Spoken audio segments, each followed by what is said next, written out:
Today, we're learning all about a college tradition that has been around for centuries, Greek life. The first Greek letter fraternity, Phi Beta Kappa, was founded in 1776. The University of Minnesota's first fraternity was founded in 1874, and the first sorority in 1880. So about 150 years later, what does it take for students to get admitted into one of these college organizations? A lot of it has changed. Potential new members rush or get recruited each year. Marisa Mathson, the founder of Refined Presence, is here to tell us how she is preparing college students for rush. Hello, Marisa, how are you? Hi, good. So excited to be here. Thanks for having me. Well, how did you decide that this could be a niche type of business for you to be able to help people out in this situation? Well, in the early 80s, 90s, 2000s, specifically Northern School sorority rush was kind of just something people showed up for, and there wasn't a lot of preparation. But now, with having gone through rush myself and seeing how much more goes into it, I decided that I could help people because of my experience in it. And so that's why I started Refined Presence.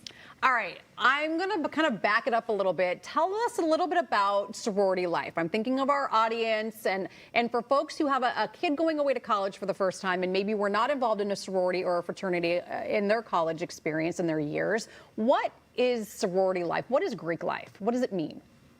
So it's an incredible opportunity to, for starters, make friends, which on a college campus, when you first get there, is something that everybody wants to do. It's an opportunity to participate in sisterhood events, social events. There's amazing resources within the chapter for academics. There's intramural teams. There's a dance competition team sometimes. And so it's really just an opportunity for girls and guys, but specifically with sororities, women to, find a sisterhood and participate in something incredible during their college years. So when school starts, or even in some cases before school starts, some of this process is already starting to get going, and we're getting to be about that time of year, aren't we? We are. Many schools have already started, and traditionally rush is before school starts, so we're right in the thick of it right now. And what is the rush process like? So there's 4 rounds during recruitment. The format and the names of each of those kind of vary by school, and even in the last several years, some universities have moved to having a video introduction round as that first round, or there's an in-person open house round where you kind of get to know all of the chapters. After that is philanthropy round, so the chapters will talk about the cause that their sorority supports throughout the year through fundraising events and volunteering that their members do. Then there's sisterhood round, where they talk about chapter values, what the sisterhood means to them, and then preference round, which is the most serious round. So this is where potential new members or girls going through recruitment are down to 2 chapters before they put in their final rankings. So each round is longer than the one before, and it consists of deeper conversations so that the chapters and the girls rushing get to know each other more.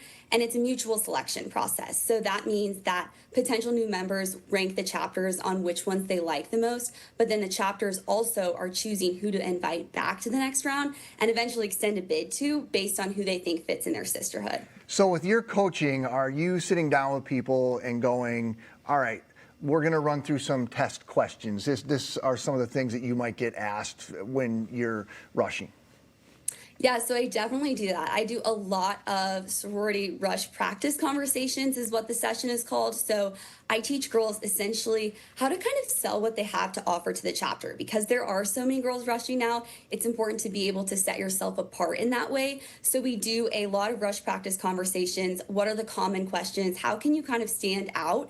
And then I also help with video submissions, making sure that your social media is good, the outfits, of course, and then all of the application that goes into it.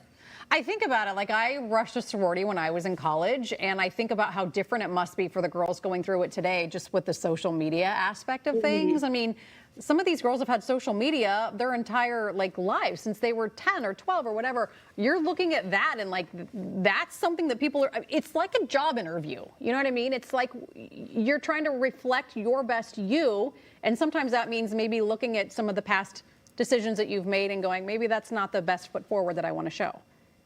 Yeah, it definitely is like a job interview. I tell my clients that rush is basically an interview for where you want to spend 4 years of your life. And so it is important that you put your best self forward, including online, especially because the sorority members are really looking at that. They want to make sure that you're a good reflection of their chapter. And so it starts even before you get in the doors with your social media. Well, and beyond that, I think I mean, I wasn't part of this, but isn't my understanding is the idea is once you're a member of sorority or fraternity, like you live that the rest of your life, and there are benefits well beyond when you leave college, right? Yeah, having that alumni network is something that's incredibly useful. I know girls that have gotten jobs, internships, incredible opportunities because of their sorority and because of having that shared bond, even across multiple universities with somebody who was able to kind of help them get an opportunity because of that. The academics, that resources that they provide are amazing, and just friendships that, people may meet their lifelong friends and their bridesmaids through sororities. So are there misconceptions? We're out of time, but I want to kind of get to some of like the things that people can take away from this. Are there misconceptions about Rush that people have going in? I think a lot of people think that it's all about your outfit and it's about the TikTok OOTDs, but it really is about being able to communicate within the chapters and making a good impression in those conversations and making sure that you reflect that you're someone the girls want to be friends with. So more than the outfits, people should focus on the communications. Marisa, are you able to coach? Like, I'm a West Coaster. That's where I went to school. That was the sorority I'm in. I feel like it's very different than some of the Southern sorority members. That the same house, same whatever, but they're very different. So I feel like regionally, is Rush different depending on where girls are? And are you able to kind of like tailor your guidance for kids? It definitely is. And the reason that I do personalized one-on-one coaching is because I coach everybody different depending on where they're going to school, because each region has their specific things that they do.